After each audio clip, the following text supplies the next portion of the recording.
ఇంకా భవిష్యత్తులో వేరే రకరకాల కోర్సులు ఉంటాయి. అంటే ఫార్మసీ, నర్సింగ్, మెడికల్ కాలేజీలు, ఆయుర్వేద కాలేజీలు ఇవన్నీ ముందుకు పోయేదానికి ఒక రకమైన సౌలభ్యం కలిగింది అని చెప్పడానికి సంతోషిస్తున్నాను. అలాగే బాధ్యత కూడా చాలా పెరిగింది. ఇండస్ట్రీ కావాల్సిన కోర్సులు డిజైన్ చేసి కోర్సులు స్టార్ట్ చేస్తాము.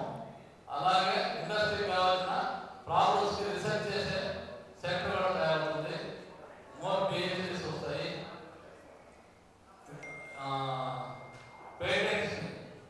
పేటెంట్ టెక్నాలజీస్ ఏదైనా ప్రాబ్లమ్ సొల్యూషన్ కనిపెడితే ప్రొసెస్ దాని పేటెంట్ ప్రొడక్ట్ కూడా ఉంటుంది. అంటే ఇలాంటి రీసెర్చ్ సెంటర్స్గా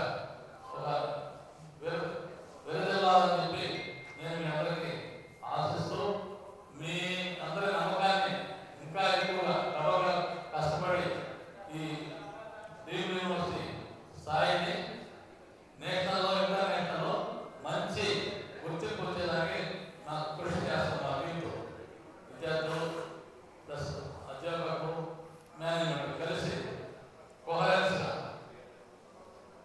బాగా మంచి నేమ్ వచ్చేటట్టు మేము ఇంకా కష్టపడి చేస్తామని మేము ఈరోజు వాగ్దానం చేస్తాం.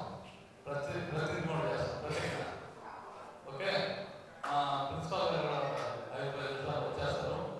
అలాగే ఈ లోపల మరిన్ని అప్డేట్స్ కోసం మన HN9 టీవీ ఛానల్ని సబ్స్క్రైబ్ చేసుకోండి.